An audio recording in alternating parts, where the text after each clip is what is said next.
Hello, everybody, and welcome to the podcast Aftersight. I am your host, Penn Street.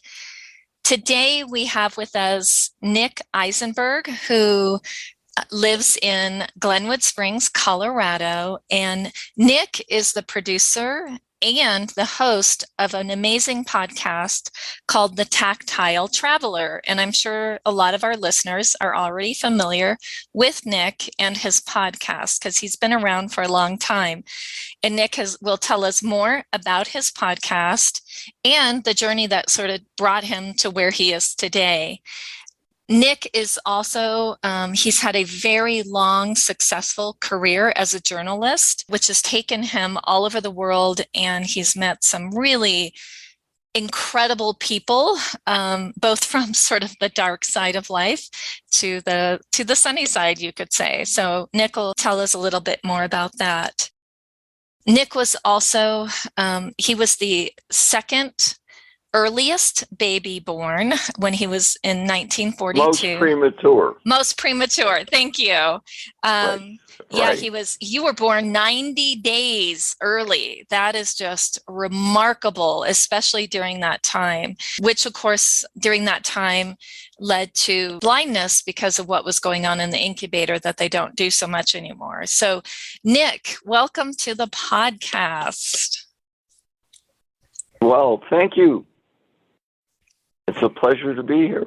Great. Well, tell us a little bit about your journey, being born so premature. Did you have other health issues besides your blindness? Well, the big one was I almost immediately became blind in my right eye from the oxygen pressure in the incubator. And, they had just up till I was born in June 1942.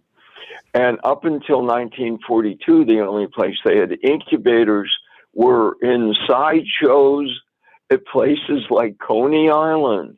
Wow. Come see the little tiny babies. And they just started using them in the hospitals when I was born. And I was 90 days premature, 2 pounds, 11 and 3/4 ounces. I know lots of people that were smaller than I was. Yeah. And the doctor walked up to my mother and said, "Give him a name so you can bury him." Wow. My parents had no name picked out. So they opened a phone directory and waved their finger around and stuck it down and said, "Neil." And Neil. Then I lived, and they didn't like Neil, so they started calling me Nicky. So my real name is Neil, but I go by Nick. Really? So they never changed that? You never went back and changed it? That's amazing. No. So did you have some sight growing up, or were you? I've never had any sight in my right eye.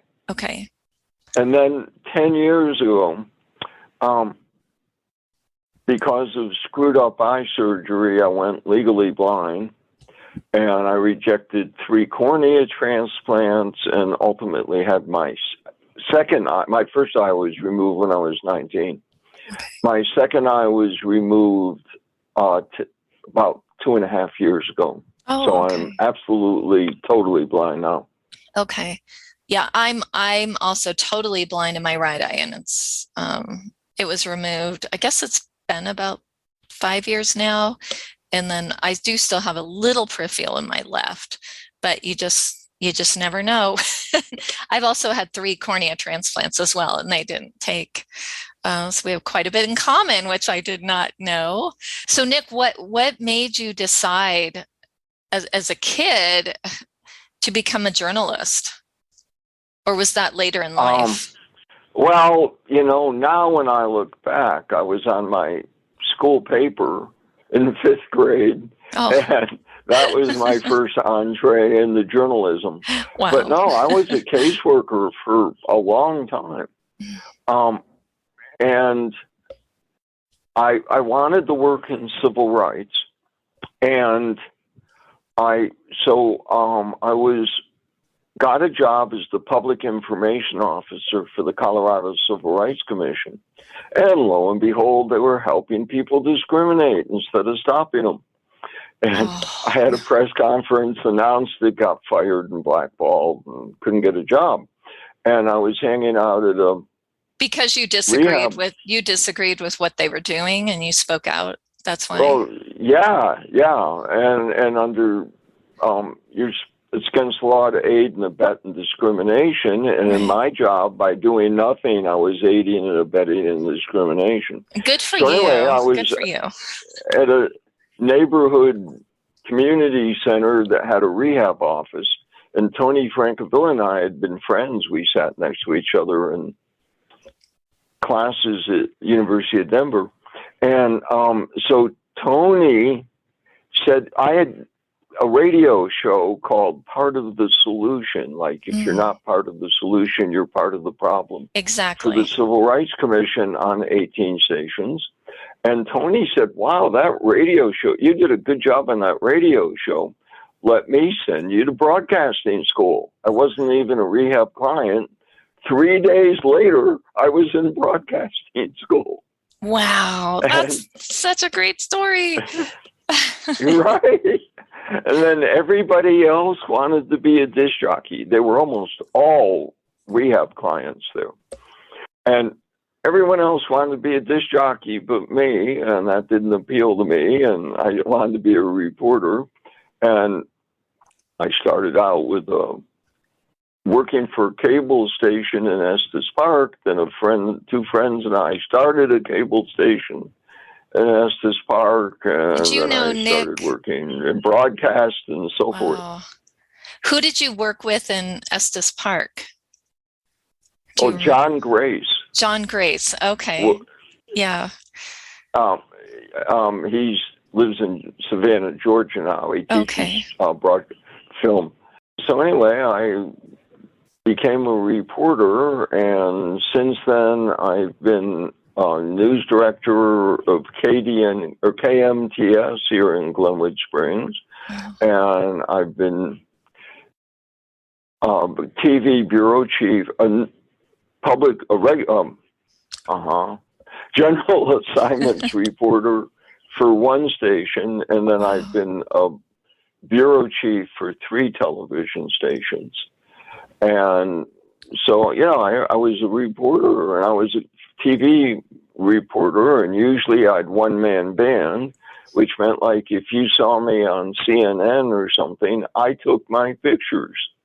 And that worked fine when I could see. Yeah.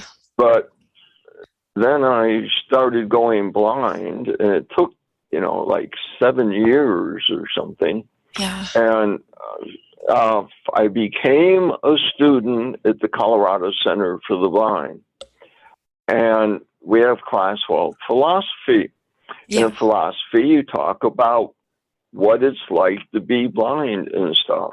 Yeah. And what I kept hearing over and over and over again was, after I went blind, I didn't leave my apartment for 10 years or 20 years. And I had not thought about that because I went blind slowly and I didn't go through them. Right. And so I had heard that, and I was thinking then, gee, maybe I could do a television show about being blind or something. Because I knew I had the skills to help reduce that. Right. And just because you had lost your vision. Skills. Yeah. And just because you lost your vision didn't mean that you lost all this knowledge and education. And like you said, skills. So that's great that you realized that. So then I, graduated from the Center for the Blind, and I'm trying to figure out, how am I going to make a living as a reporter? And then ultimately a totally blind reporter. And what reporters do, typically you observe things and talk about them or write about them or whatever about them. And I couldn't do that anymore. Even things that you don't think of, like covering city council meetings, well, you count how many people were there.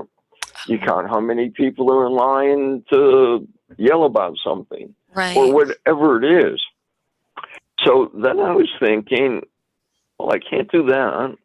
What can I do? Well, I've done a lot of travel stories. I've been to all 7 continents, even to Antarctica twice.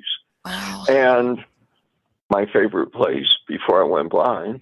And so I'm trying to figure out what I could do. And I thought, well, gee, maybe I could do travel stories, but I'm going to have the same problem. And then I thought, oh, I could do travel stories for blind people. Yeah.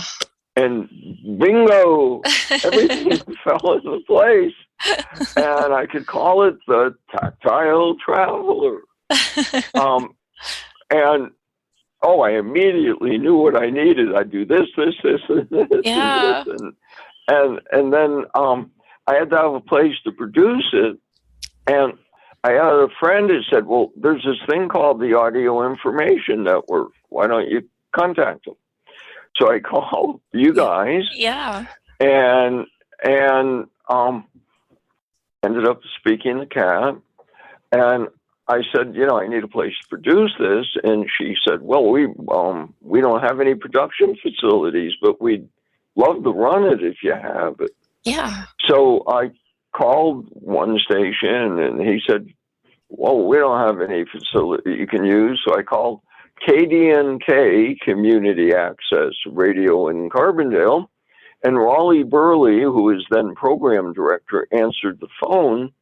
And I said, hi, my name's Nick Isenberg. I have this idea for a program called the Tactile Traveler, empowering blind and low vision people to explore the world and helping our sighted friends see the world in a new way. And before I finished the sentence, he said, we'll run it.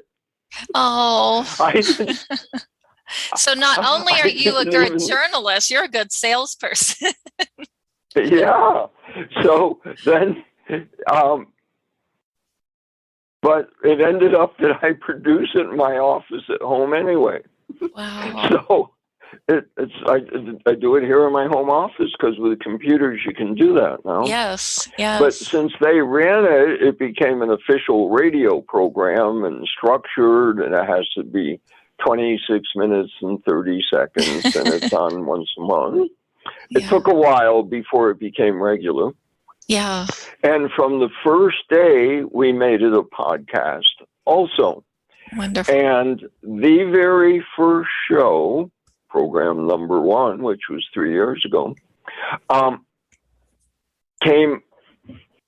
was named the best small and medium market community service radio program in Colorado by the Colorado Broadcasters Association. Yeah, I felt good. That's a great accolade. That's wonderful. Yeah. And then the series, the thing, was named the best small and medium market, the best small market podcast for Colorado, Wyoming, Utah, Arizona, and New Mexico. Let's see, 5. Wow. Colorado, Utah, Wyoming, Arizona, and New Mexico. Yeah. By the Edward R. Murrell Digital News Directors Association. I might not quite have the correct name on them. I know what you're talking about. Yeah. Wow. So that encouraged me. Yeah. And I guess I'm incorrigible. But anyway, so we started out as a straight travel show like you would expect. The first story was on the 6 Dot Dash, a 5K race held at the Colorado Center for the Blind. Yeah. And I featured a 92-year-old blind woman who is in the 6 Dot Dash. Oh, fun. So if she can do it, the rest of us don't have any excuse. Exactly. So we did a story on that. But I also, when I do something, I show how it might not be coming to Littleton, Colorado, but here's how you can get involved in races and that under the Americans with Disability Act, if you have to have a guide guiding you in a race, yes, the guide shouldn't have to pay a registration fee. Exactly. But they also probably won't get a T-shirt and water bottle and Yeah.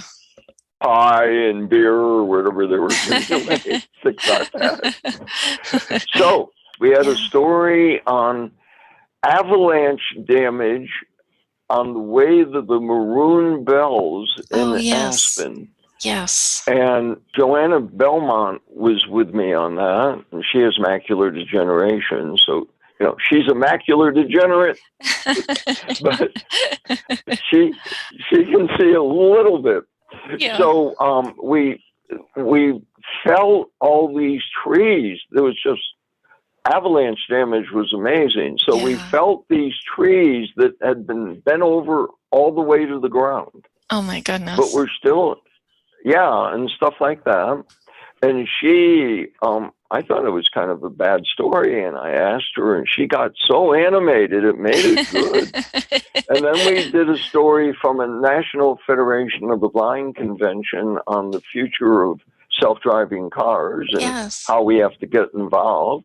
Yes. And the other story on it was on the Denver Trolley. Yeah. Which is a tourist attraction.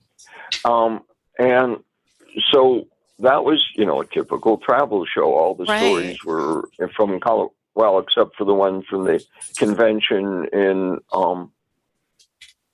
Las Vegas. All of them were from Colorado at the time. So anyway, then I had to put at the end of the show, this is a trial show, and we will not have more shows if we don't get positive feedback. So please send emails to Raleigh Burley. Well, lo and behold, Raleigh Burley got a bunch of emails from people I asked to send him emails. But he also got one from Jason Struther, a blind reporter in Seoul, South Korea. So he knew. So Raleigh knew that this is big. This is important. Yeah. So Jason, I contacted Jason, and he said he would help me with stories. He gets off on the show. Yeah. And so the next show, wow, we already had stories from being blind in a tornado and a typhoon in the Philippines. Wow. And so Jason helped with a lot of stories. Yeah. And, you know, he's a real honest goodness reporter and has broadcast experience, does NPR stories and stuff. Yeah. And so that got me sort of international, and then we expanded, and we've had stories from Australia and United Kingdom, and we've had stories from a number of places in the world. That's wonderful. And we're trying to find blind reporters anywhere in the world. And for anybody that's listening, so you had mentioned that. Yeah, you had mentioned that to me, that you would be a mentor to people who are blind and visually impaired around the world to teach them your skills. Yeah, if anybody would like to be a reporter who is blind, and I'm not going to give you an eye test, but, you know, any legally blind, totally blind, whatever, I will be happy to mentor you. It's amazing how many people never take me up on it. Wow. And I would mentor you, and you might become part of the show if you'd like. So how can they get a hold of you, Nick? How can they get a hold of you? I'm going to give you my phone number. Okay. I'm in the United States. 970-945-8936. Once more, 1-970-945-8936. And if you listen to the Tactile Traveler, it says you can email us at thetactiletraveler@gmail.com. And we spell traveler the American way with one L. A lot of countries spell it with two L's, so we have to differentiate that. So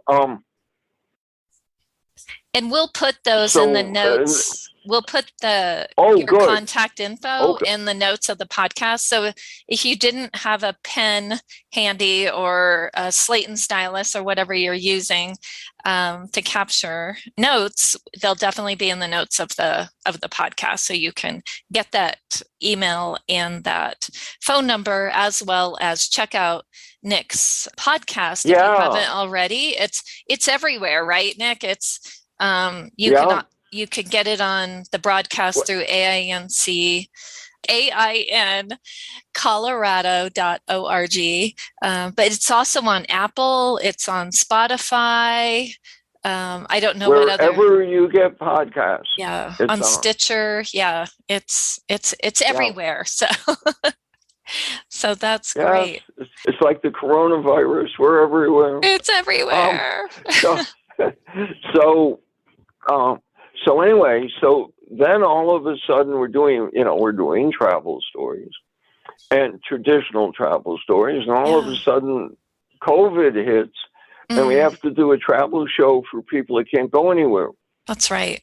So we started expanding, and now a big part of the show, if anything is moderately or remotely travel related, we do stuff on it. Yeah. For example, blind people frequently have bad posture for two reasons. One, they don't see how they look, and two, they don't see how other people look. That made me sit up. That made me sit up straighter, Nick, in my chair. Oh, okay. Just mentioning it, it's like, oh yeah.